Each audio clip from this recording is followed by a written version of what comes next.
everybody. It is so hard to believe that this is already week number 4. It means we have this week and next week left. This summer has really flown by. I really hope you guys have enjoyed the lessons that we've been going over.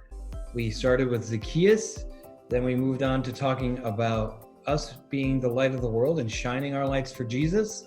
And last week we learned about Luke 15, where we learned about lost sheep. I told you a story about Shrek the sheep, and we learned a story about the lost son. And I just wanted to give you a quick heads up that if you're looking for more information on the story of the lost son, the Skit guys do a really good presentation on that story. And you can check them out on YouTube. Their resources are awesome. Parents, if you're looking for more information or more resources, I would recommend checking them out. They do this really cool evening bedtime stories with them. They're super funny, and I think you'd get a kick out of them. This week, we're going to be learning about Elijah. Miss Ruby's actually going to bring the lesson. So without any further delay, I thought we'd get right into week number 4. I hope you guys are enjoying it, and we'll see you soon. Okay, bye. Hey kids! We're going to do our theme song now. It's called Seeking Jesus.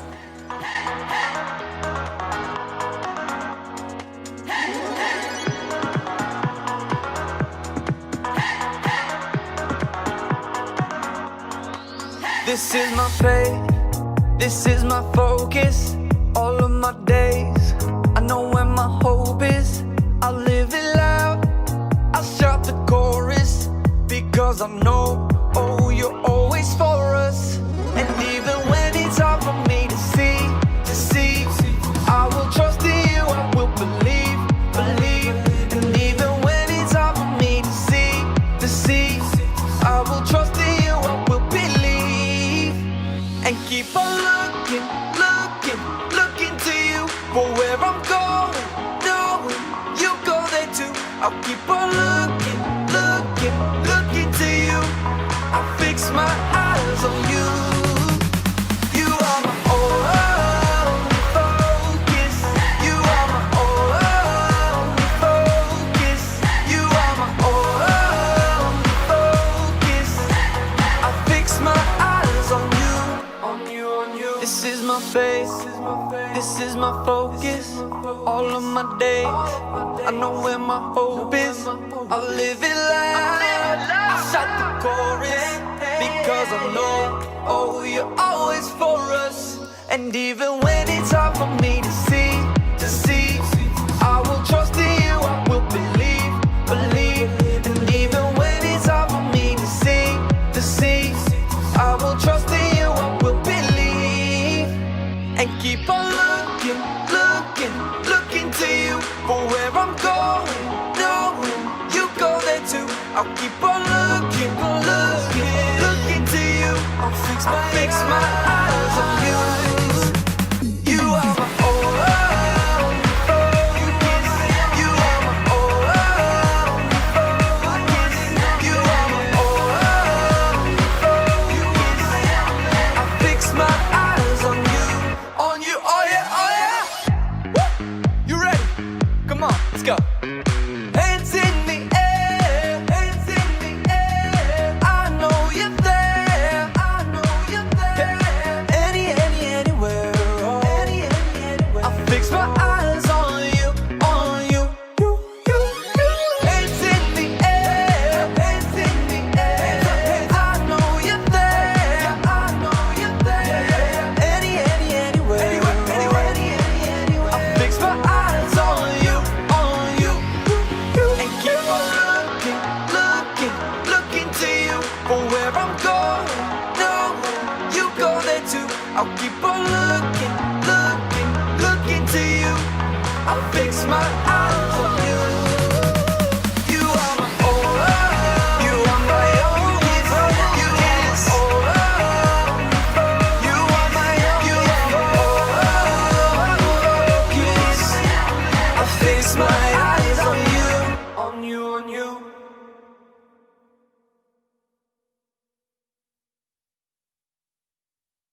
Now we're gonna do a classic, Every Move I Make. Let's go.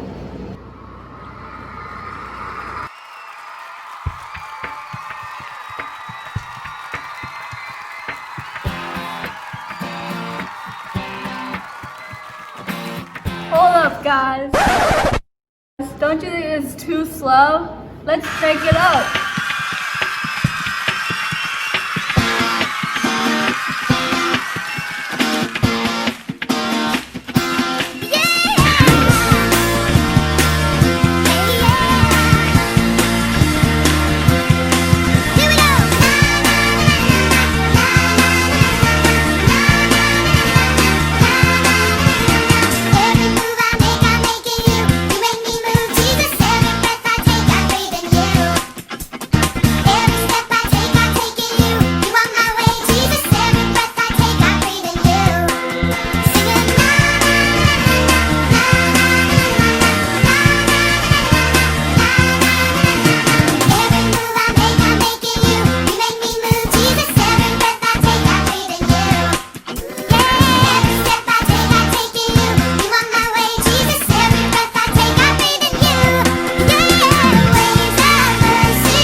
How many of you like to play hide and seek?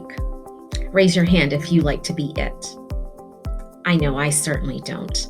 I would much rather hide. Hiding is easier. Seeking is hard work. Today's story is about the prophet Elijah, who went into hiding. What is a prophet, you might ask? A prophet is a messenger of God. God would speak directly to a prophet, who then had to speak to the people on God's behalf. God's people in the Old Testament were called the Israelites. They were one nation with 12 tribes, led first by King Saul, then King David, and then David's son Solomon, the wisest man who ever lived. But after Solomon died, there was trouble. The nation of Israel divided into two kingdoms, Israel and Judah. Judah had 2 tribes and had both good and bad kings, but Israel, which had the other 10 tribes, only had bad kings. Both nations had prophets. Elijah was God's prophet to Israel. At that time, Ahab was the king of Israel, but he didn't worship the one true God of his people. He worshipped false gods and even married an evil foreigner named Jezebel, who tried to kill off the prophets of God. God sent Elijah to Ahab to warn him that Israel was going to suffer a terrible drought because of King Ahab and Queen Jezebel's sin and disobedience. The drought lasted 3.5 years, and during this time, God protected the prophet Elijah from both the drought and the anger of Ahab and Jezebel. Can you imagine 3.5 years without rain? When the time came, God told Elijah that the drought would end. God sent Elijah back to Ahab. Elijah obeyed. Elijah challenged Ahab to a showdown at Mount Carmel with the false prophets of Baal and the people of Israel too. Elijah asked the prophets to prove the power of their god Baal to bring fire to their altar before the people of Israel. The false prophets of Baal prayed for hours, but nothing happened. Baal was a false god with no power at all. Then Elijah prepared his altar to God and even doused it in water. Elijah called out and prayed to God, and immediately fire consumed the altar. The people of Israel fell and worshiped God. "The Lord, He is God," they cried. The false prophets were put to death according to the law. Then Elijah prayed fervently, and the rains began to fall. After 3.5 years of drought, God proved that He could bring fire and rain, while Baal could do neither. King Ahab went to Jezebel and told her all that Elijah had done. Well, you can imagine how angry Jezebel was, especially that Elijah had put her prophets to death. She sent a message to Elijah, threatening his life. She said, "You can be sure that I will kill you. If I don't, may the gods punish me greatly." After all that Elijah had seen, we would expect that he would burst out laughing when he heard the death threat Jezebel swore in the name of gods that didn't even exist. But that was not at all what happened. Elijah became afraid and ran away over 100 miles. Elijah ran out of fear. This was not God's plan. Elijah was desperate and tired. He prayed this sad prayer: "Lord, I've had enough. Take my life." Elijah was so down and depressed, he just wanted it all to end. He was at the end of his rope. God knew how tired Elijah was and provided him with bread and a jar of water, right there in the middle of the desert. Strengthened by this food, Elijah continued his journey for 40 days and 40 nights to Horeb, the mountain of God. And there he went into a cave and spent the night. As the story goes, the word of the Lord came to Elijah, and the Lord asked him, "What are you doing here, Elijah?" The Lord called Elijah out of the cave, and behold, he passed by.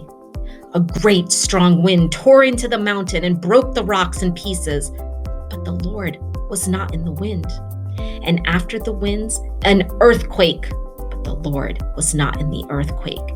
And after the earthquake, a fire, but the Lord was not in the fire. And after the fire, a still small voice. So it was when Elijah heard it, he came and stood at the entrance to the cave. And he heard the voice come to him again, asking, "What are you doing here, Elijah?" What can we learn from this part of Elijah's story? I don't know. Sometimes we hide. It's almost like we play a game of hide and seek with God, and maybe we hide because we feel ashamed and embarrassed by how we've behaved badly, and sometimes we hide because, like Elijah, we're afraid and we're tired, and maybe sometimes we're just feeling a little bit sorry for ourselves. At those times, God is gentle and kind, and He comes to seek us just like He did with Elijah and to bring us closer to Him. In those moments, He calls us out of our hiding spots, and if we listen and are sensitive to His still small voice, we can be encouraged to move on to our next mission for Him. And speaking of missions, I've got a couple of missions that I want to share with you for this week, some challenges. The first challenge, it's a Bible memory challenge, okay? And this one is Psalm 139, verses 1 and 2. These words could be the prophet Elijah's words, or they could just be our words to God, because we all feel the same way sometimes. "You have searched me, Lord, and you know me. You know when I sit and when I rise. You understand my thoughts from afar." So we're hoping that we'll get some posts this week of you sharing how you have memorized this specific verse. Okay, so that's challenge 1. Now on to challenge 2. And that challenge is a hide and seek challenge. Now, I know that you guys know how to play hide and seek. Okay, so you can play hide and seek outside, or you could play hide and seek inside.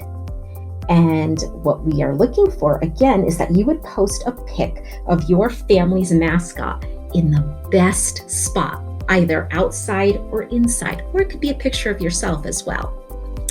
And then the third challenge I have for you this week is a build a cave challenge. Now, This too is an outside or an inside challenge. The Build a Cave challenge, as you can see, you could use pillows and cushions and blankets to build a cave inside, or you could use brush and leaves and branches to build a cave outside. Just if you're doing it outside, make sure that you have an adult with you because we wouldn't want you to get hurt. And then make sure you post a picture with either yourself or your mascot in that cave. And the final challenge, a fourth challenge, you're gonna have to actually wait till tomorrow for, okay? But it's a doozy. And I can give you a little hint. It has to do with a sword. Oh yeah, I'll see you tomorrow.